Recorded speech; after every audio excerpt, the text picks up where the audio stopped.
Students, in our this lecture, we will study about a special type of reagent, that is limiting reagent. और इस reagent को समझने के लिए हम लोगों को एक लॉ को समझना होगा, जिसको ऑलरेडी हम लोग क्लास 9th में पढ़ चुके हैं. That is law of constant proportion. Students, according to this law, a given chemical compound always contains its component elements in a fixed ratio by mass.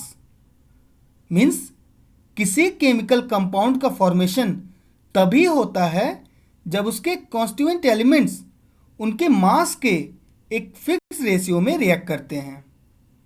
For example, जैसा कि हम लोग जानते हैं कि वाटर के फॉर्मेशन के लिए दो एलिमेंट्स की ज़रूरत होती है, एक हाइड्रोजन और दूसरा ऑक्सीजन. लेकिन ऐसा नहीं है कि आप कितना भी हाइड्रोजन ले लो और उसका कितने भी ऑक्सीजन के साथ रिएक्ट करा दो और वाटर का फॉर्मेशन हो जाएगा. इनका रेशियो वाटर के फॉर्मेशन के लिए फिक्स्ड होता है. फॉर एग्जांपल, वाटर का फॉर्मेशन तभी होगा जब हाइड्रोजन और ऑक्सीजन के मास का रेशियो 1:8 होगा. मीन्स इनका रेशियो फिक्स्ड है. Similarly, as we know that ammonia के फॉर्मेशन के लिए दो एलिमेंट्स की ज़रूरत होती है, एक नाइट्रोजन और दूसरा हाइड्रोजन. लेकिन यहाँ पे भी ऐसा नहीं है कि आप कितना भी नाइट्रोजन ले लो और उसका कितने भी हाइड्रोजन के साथ रिएक्ट करा दो, अमोनिया का फॉर्मेशन हो जाएगा. स्टूडेंट्स, अमोनिया का फॉर्मेशन तभी होगा जब नाइट्रोजन और हाइड्रोजन अपने मास के 14:3 रेशियो में रिएक्ट करेंगे. मीन्स अमोनिया के फॉर्मेशन के लिए भी नाइट्रोजन और हाइड्रोजन के मास का रेशियो फिक्स्ड है. चलिए इस चीज़ को थोड़ा डीपली समझते हैं. तो देखिए बच्चों, as we know, hydrogen and oxygen reacts with each other to form water, and this is a balanced chemical equation for the formation of water. और जैसा कि हम लोगों ने अभी पढ़ा कि वाटर के फॉर्मेशन के लिए हाइड्रोजन और ऑक्सीजन दोनों के ही मास का रेशियो फिक्स्ड होता है, दैट इज 1:8. मीन्स जब हम लोग हाइड्रोजन 1 ग्राम लेंगे तो ऑक्सीजन का मास 8 ग्राम होना चाहिए. और ऐसे कंडीशन में टोटल 9 ग्राम वाटर का फॉर्मेशन होगा. लेकिन अगर हम लोग हाइड्रोजन को 2 ग्राम लेते हैं, मीन्स इनिशियल अमाउंट का जस्ट डबल, तो ऐसे केस में बच्चों ऑक्सीजन को भी हमें डबल अमाउंट में लेना पड़ेगा, दैट इज 8×2=16 ग्राम. और इस कंडीशन में वाटर का फॉर्मेशन भी जस्ट डबल होगा, that will be 18 gram. Similarly, अगर हम लोग हाइड्रोजन का मास 5 टाइम्स लेते हैं, दैट इज 5 ग्राम, तो इस केस में ऑक्सीजन को भी हमें 5 टाइम्स ही लेना पड़ेगा, दैट विल बी 8×5=40 ग्राम. और इस कंडीशन में वाटर का फॉर्मेशन भी 5 टाइम्स ही मिलेगा, दैट इज 9×5=45 ग्राम. चलिए इसी टाइप के एक और एग्जाम्पल को कंसिडर करते हैं. So students, as we know, nitrogen and hydrogen reacts with each other to form ammonia, and this is a balanced chemical equation for the formation of ammonia. और जैसा कि हम लोगों ने अभी पढ़ा था कि अमोनिया के फॉर्मेशन के लिए नाइट्रोजन और हाइड्रोजन दोनों के ही मास का रेशियो फिक्स्ड होता है, दैट इज 14:3. इट मीन्स जब हम लोग नाइट्रोजन 14 ग्राम लेंगे तो ऐसे केस में हाइड्रोजन का मास 3 ग्राम होना चाहिए. और इस कंडीशन में टोटल 17 ग्राम अमोनिया का फॉर्मेशन होगा. लेकिन अगर हम लोग नाइट्रोजन को 28 ग्राम लेते हैं, मीन्स इनिशियल अमाउंट का जस्ट डबल, तो ऐसे केस में बच्चों हाइड्रोजन को भी हमें डबल अमाउंट में ही लेना पड़ेगा, दैट इज 6 ग्राम. और इस कंडीशन में अमोनिया का फॉर्मेशन भी डबल ही होगा, दैट इज 34 ग्राम. सिमिलरली अगर हम लोग नाइट्रोजन का मास 10 टाइम्स करके लेते हैं, दैट इज 140 ग्राम, तो ऐसे केस में बच्चों हाइड्रोजन का अमाउंट भी हमें 10 टाइम्स ही लेना पड़ेगा, दैट इज 30 ग्राम। और इस कंडीशन में अमोनिया का फॉर्मेशन भी 10 टाइम्स ही होगा, दैट इज 170 ग्राम। तो कहने का मतलब ये है कि अगर किसी सब्सटेंस के कॉन्स्टिट्यूएंट एलिमेंट्स के मास का रेशियो पता चल जाए तो उसका यूज़ करके किसी भी एक रिएक्टेंट में जो भी इंक्रीज या डिक्रीज हो रहा है उसी के अकॉर्डिंग बाकी सभी रिएक्टेंट्स या प्रोडक्ट्स के इंक्रीज या डिक्रीज को ऑब्जर्व किया जा सकता है। बट क्वेश्चन ये है कि ये रेशियो हमें पता कैसे चलेगा। अब हर सब्सटेंस के लिए हम लोग याद थोड़े ना करेंगे।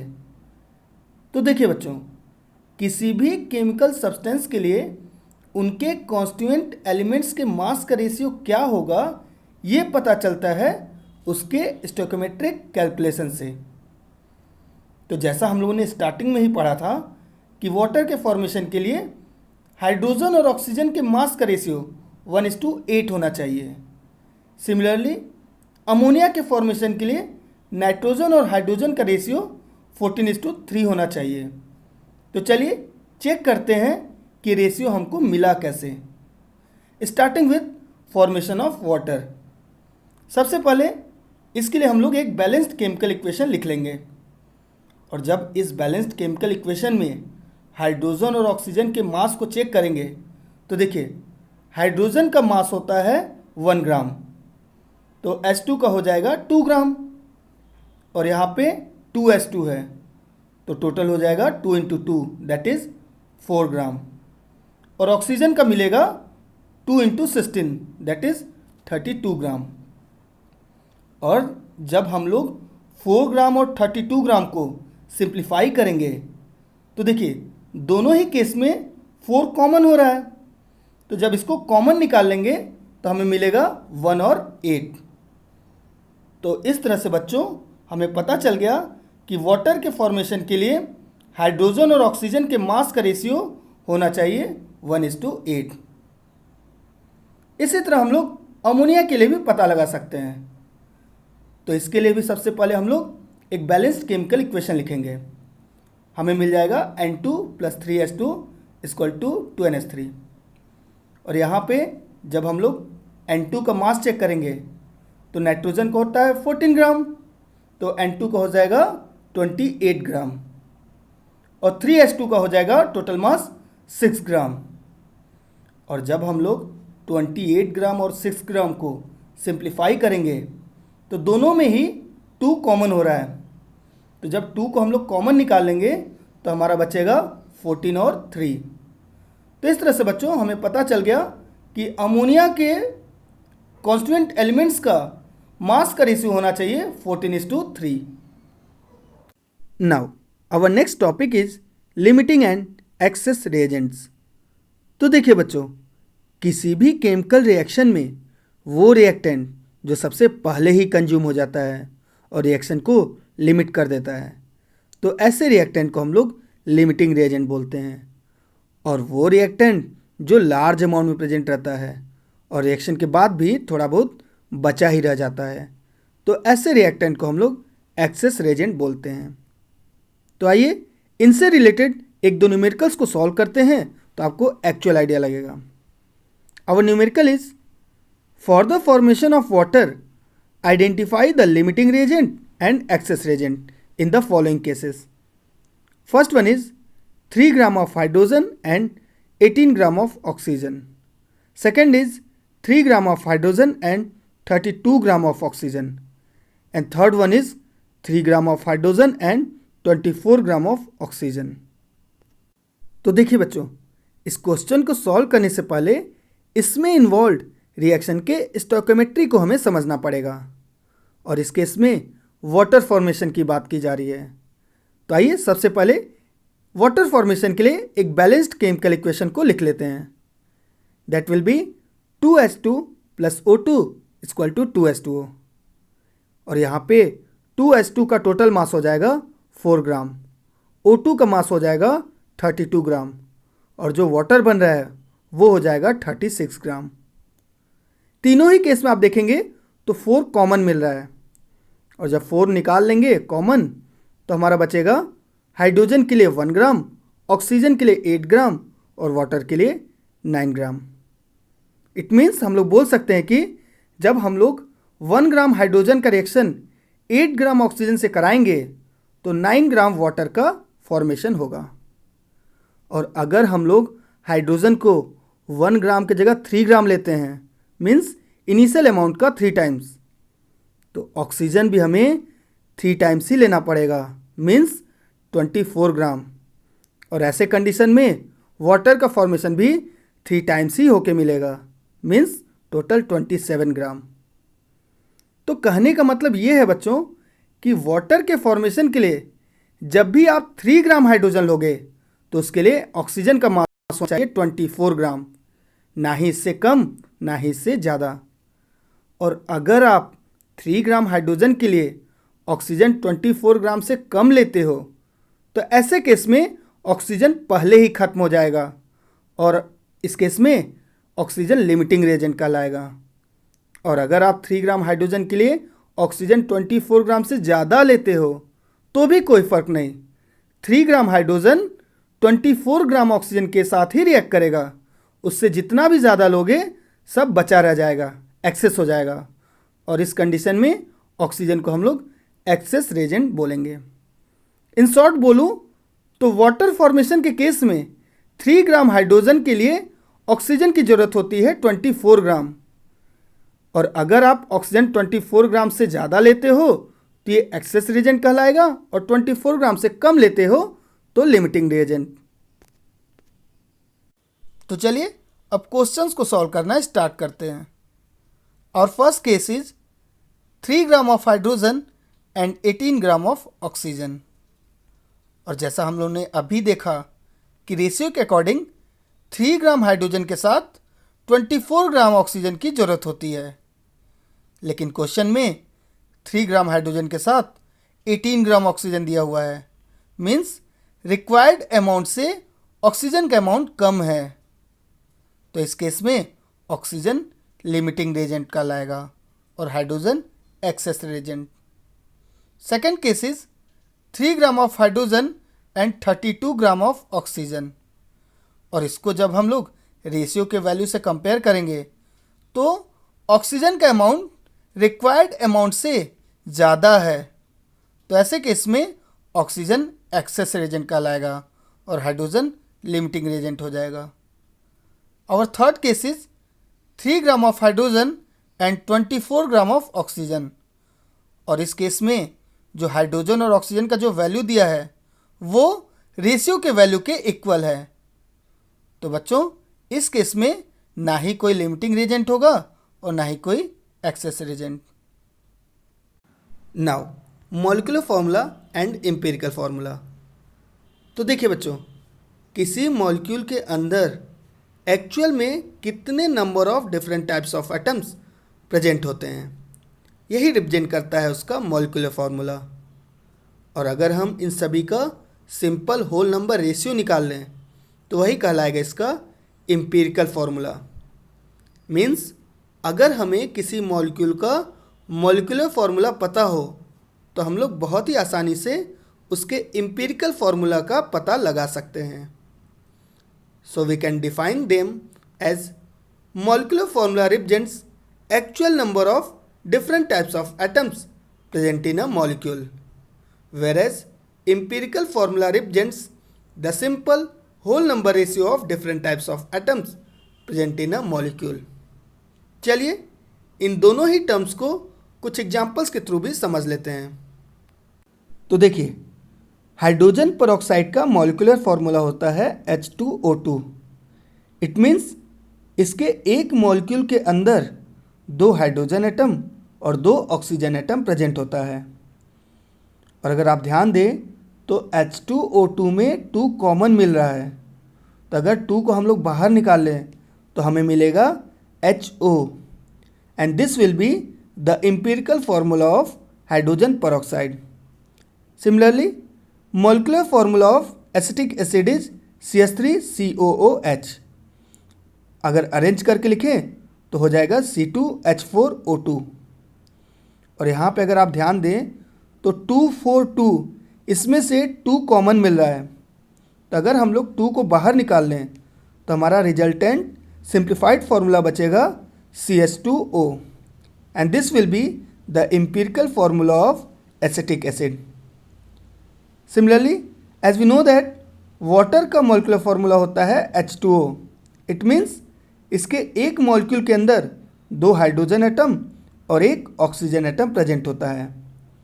और अगर इस केस में आप कॉमन लेने की बात करेंगे तो यहाँ पर कुछ भी कॉमन नहीं मिल रहा, क्योंकि वाटर का molecular formula already simplified form में प्रेजेंट होता है। तो इस केस में जो मॉलिक्यूलर फार्मूला है वही एम्पिरिकल फार्मूला भी होगा। Now the last topic is calculation of empirical formula and molecular formula.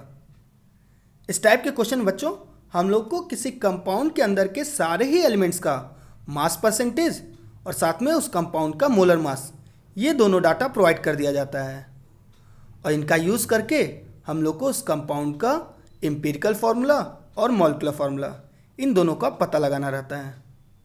और एक बात और, इस टाइप के क्वेश्चंस को सॉल्व करने के लिए हम लोग को कुछ स्टेप्स को फॉलो करना रहता है। उन सभी स्टेप्स को मैं आप लोग को पहले ही एक्सप्लेन कर दे रहा, बाद में उनका यूज़ करके एक न्यूमेरिकल को भी सॉल्व कर दूंगा, जिससे आप लोग को एग्जैक्टली आइडिया लग जाएगा। तो चलिए सबसे पहले स्टेप्स को देखते हैं। First step is conversion of mass percentage into mass in gram. हम लोग को एलिमेंट्स का जो भी मास परसेंटेज दिया रहेगा सबसे पहले उनको ग्राम में लिख लेना है। फिर सेकेंड स्टेप में हम लोग को उसी मास का यूज़ करके नंबर ऑफ मोल्स निकालना है हर एक एलिमेंट के लिए। और जैसे ही हम लोग हर एक एलिमेंट के लिए नंबर ऑफ मोल्स पता कर लेंगे, उसके बाद उस नंबर ऑफ मोल्स में जो सबसे छोटा क्वांटिटी रहेगा उससे हर एक एलिमेंट के नंबर ऑफ मोल्स को डिवाइड कर देंगे, जिससे हमें एक सिंपल रेशियो मिल जाएगा। और फोर्थ स्टेप में ये जो सिंपल रेशियो से हमें हर एक एलिमेंट के लिए वैल्यू मिलेगा ना, उन सभी वैल्यू को इन एलिमेंट्स के सिंबल के आगे लिख देना होगा, जिससे हमें इस कंपाउंड का एम्पिरिकल फार्मूला मिल जाएगा। Now last step, writing molecular formula. इसके लिए हम लोग को कुछ सब स्टेप्स को फॉलो करना रहता है। जैसे first, finding empirical formula mass. तो जैसे ही हम लोग को एम्पिरिकल फार्मूला पता चल जाएगा, उसका यूज़ करके हम लोग एम्पिरिकल फार्मूला मास पता लगा लेंगे। फिर क्या करना है, जो मोलर मास प्रोवाइडेड है ना, उसको इस एम्पिरिकल फार्मूला मास से डिवाइड कर देना है, और इससे एक वैल्यू मिलेगी जिसको हम लोग n से इंडिकेट करेंगे। और लास्ट में जब इसी n से एम्पिरिकल फार्मूला को मल्टीप्लाई कर देंगे तो हमें इस कंपाउंड का मॉलिक्यूलर फार्मूला भी मिल जाएगा। तो बच्चों ये सब तो था स्टेप्स। चलिए अब इनका यूज़ करते हैं, एक न्यूमेरिकल सॉल्व करते हैं। Our numerical is a compound contains 4.07% hydrogen, 24.27% carbon and 71.65% chlorine. Its molar mass is 98.96 gram. What are its empirical and molecular formula? देखिए बच्चों, क्वेश्चन बोल रहा है कि एक कंपाउंड के अंदर 3 एलिमेंट्स हैं, हाइड्रोजन, कार्बन और क्लोरीन। इन तीनों का ही रेस्पेक्टिव मास परसेंटेज भी गिवन है, साथ में इस कंपाउंड का मोलर मास भी प्रोवाइडेड है। और ये सभी डाटा दे के हम लोग से पूछा जा रहा है कि बताइए कंपाउंड का एम्पिरिकल फार्मूला क्या होगा और मॉलिक्यूलर फार्मूला क्या होगा। तो चलिए इसको सॉल्व करते हैं। तो सबसे पहले जो भी डाटा प्रोवाइडेड है उसका यूज़ करके हम लोग एक टेबल प्रिपेयर करते हैं, और इस टेबल के अंदर हर एक एलिमेंट के सामने उसका गिवन मास परसेंटेज लिख लेते हैं। अब इसके बाद सबसे पहला step, conversion of mass percentage into mass in gram. इसके लिए हमें कुछ नहीं करना है, बस जो भी मास परसेंटेज दिया है उसको ग्राम में लिख लेना है। जैसे कार्बन का मास परसेंटेज है 24.27%, तो मास इन ग्राम हो जाएगा 24.27 ग्राम, एंड सो ऑन। इसके बाद सेकेंड स्टेप में हम लोग को इस मास इन ग्राम का यूज़ करके हर एक एलिमेंट के लिए number of moles find out करना है, जिसका फॉर्मूला होता है N=W/m, given mass upon molar mass. तो गिवन मास तो हम लोग को अभी पता चल गया और मोलर मास हर एक एलिमेंट का पता ही है। तो इन सभी का यूज़ करके चलिए वन बाय वन तीनों ही एलिमेंट के लिए नंबर ऑफ मोल्स निकाल लेते हैं। तो कार्बन का गिवन मास है 24.27 ग्राम, इसका मोलर मास होता है 12, तो नंबर ऑफ मोल्स हो जाएगा 2.02। इसी तरह से हाइड्रोजन के लिए नंबर ऑफ मोल्स मिल जाएगा 4.07 और क्लोरीन के लिए मिलेगा 2.02। तो इस तरह से हम लोगों ने हर एक एलिमेंट के लिए नंबर ऑफ मोल्स निकाल लिया। नेक्स्ट स्टेप में हमें क्या करना है, सिंपल रेशियो निकालना है। इसके लिए हमें क्या करना होगा, इन सभी एलिमेंट्स के लिए जो नंबर ऑफ मोल्स है, इनमें से जो सबसे छोटा क्वांटिटी है उसका यूज़ करके हर एक एलिमेंट के नंबर ऑफ मोल्स को डिवाइड कर देना है, जिससे हमें सिंपल रेशियो मिल जाएगा। तो देखिए, जो तीनों एलिमेंट्स के लिए नंबर ऑफ मोल्स है वो है 2.02, 4.07 और 2.02। पहला और तीसरा तो सेम ही है, तो इन तीनों को कंपेयर करेंगे तो सबसे छोटा क्वांटिटी कौन है, 2.02। तो हमें क्या करना है, इस 2.02 से सभी नंबर ऑफ मोल्स को 1 बाय 1 डिवाइड कर देना है। जैसे कार्बन के केस में हो जाएगा 1, हाइड्रोजन के केस में हो जाएगा 2 और क्लोरीन के लिए मिल जाएगा 1।